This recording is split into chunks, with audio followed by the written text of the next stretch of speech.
Hello and welcome to day 2 of my daily gratitude journal project.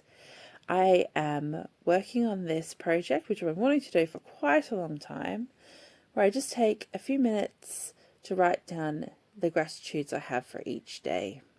I made myself a kit. I'm using a book that I've designed because I'm picky and I have to do things the way that makes it easy for me. Otherwise, I'm not going to be able to keep doing it.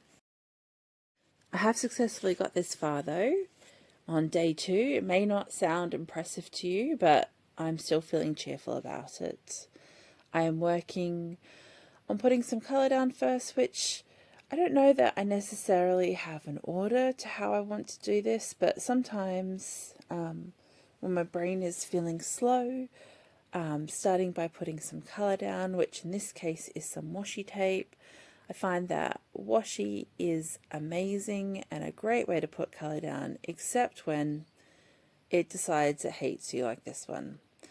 It does happen to me every now and then that you get a washi tape where something's wrong with the sticky or the paper or something and it just won't peel off. And I think that this one, no matter how hard I'm going to try and carefully get this to come, it just wants to rip. I think he's officially dead.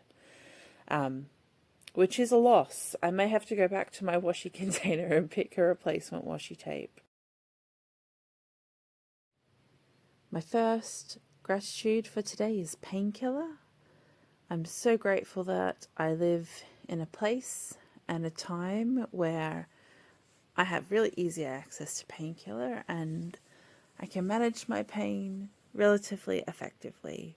I think it makes a huge difference to my life and to my ability to function. The next thing, which I'm super grateful for today, which is also something which I think is important when you're managing pain, is distractions, and in particular my Kindle.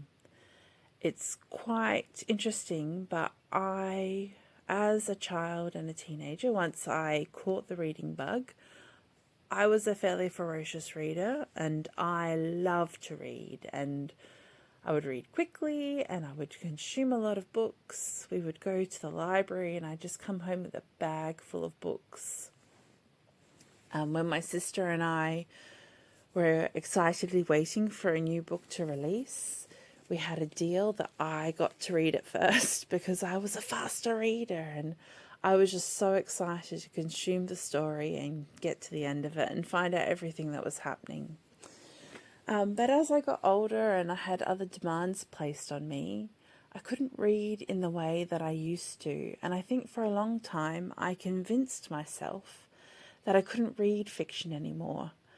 And even though I still do a lot of reading, I mostly read non-fiction and I read news and all sorts of other things, but I haven't read fiction in such a long time.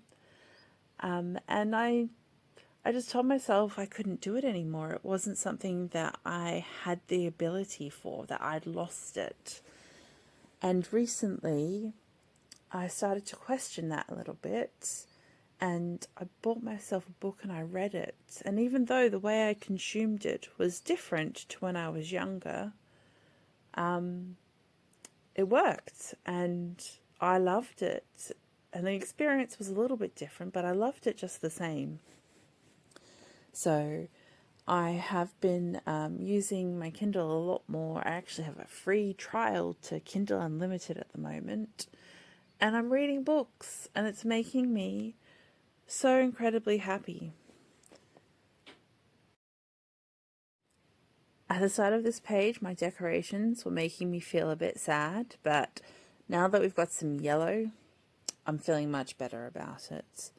I think pops of colour are everything, and colour makes you really happy as well. My third gratitude for today, which is linked to my second, is authors. I am just in awe of people who decide to write something and then actually do. I think lots of people always think, oh yes, I'd like to write a book, and I am one of those, you know. In my delusion, I think, oh yes, I could write a book one day, but I haven't, and I think that it is amazing and inspiring people who want something like that and then create that. I think it's amazing, and who knows, maybe one day I will write a book. But for now, I'm in awe of people who do that. And I feel like I really appreciate what a story does for you, and authors who are creating things creatively for me to enjoy and distract myself with, I think is a really wonderful and amazing thing. And it really improves my life. Thank you for hanging out with me while I work in my journal today, and I hope to see you again. And make sure to share what you're working on in your journals at the moment. I love to hear and be inspired by you. Bye.